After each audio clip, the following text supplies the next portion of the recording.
او نننی سیاسي ملا چې دی هغه هم لګی دی د جهاد مفهوم بدلوي و یاره نن سبا د ټوپک جهاد ته ضرورت نشته دی وایي د هغې زمانه لاړه اوس به موږ د کفارو سره په وټ باندې جهاد کوو نن د جهاد فی سبیل الله چې کوم حکم دی د هغې تفسیر مولان په هغه طریقه باندې کوي په کومه طریقه باندې چې امریکا غواړي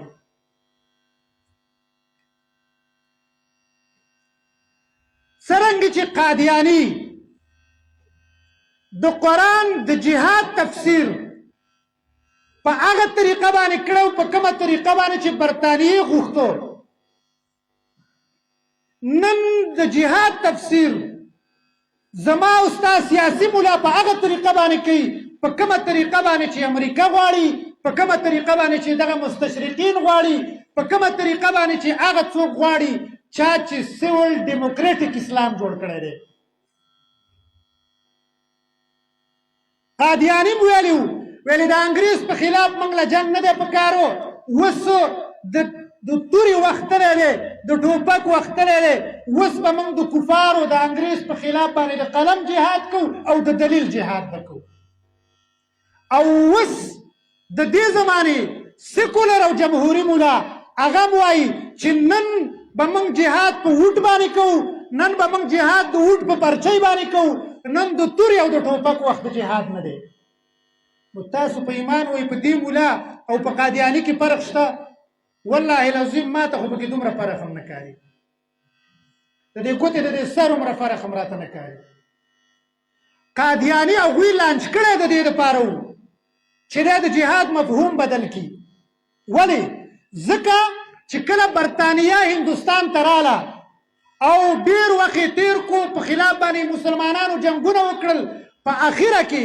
په 19مه صدۍ کې د ازادۍ جنګ وشو د هغې نه وروسته د هغوی سره دا فکر پیدا شو د انګریزانو سره چې یاره تر څو پورې د جهاد دا ټکی موږ نه ختم کړی موږ به دقسې د جنګونو سره مخ یو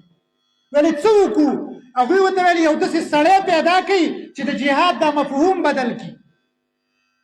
د دې لپاره هغوی د قادیاني انتخاب وکړو او قادیاني ته ویل ته به د پیغمبرۍ دعوه وکړي ځکه مسلمانان په دې باندې پوهېږي چې د قرآن حکم یو عام مولا نشي بدلولی چې تر څو پورې د ورته د پیغمبرۍ دعوه نه کړي قادیاني ورته د پیغمبرۍ دعوه وکړله او ویل چې د انګریز په خلاف باندې جهاد موقوف شو نن نه پس به موږ د انګریز په خلاف باندې د قلم او د دلیل جهاد کوو د ټوپک جهاد به نه کوو اوس حق د قادیاني والا کار زما او ستا سیاسي او جمهوري ملا شروع کړی اوس دوی م وایي یاره کفر ته غټه خطره د سیاسي ملا نه ده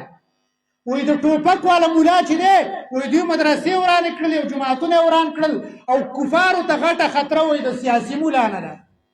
ستا نه ورته د څه شي خطره ده ته خو لګی هغه له کار کې او بیا وایي ویره ختم نبوت زنده باد او ختم نبوت لر دی او ختم نبوت بر دی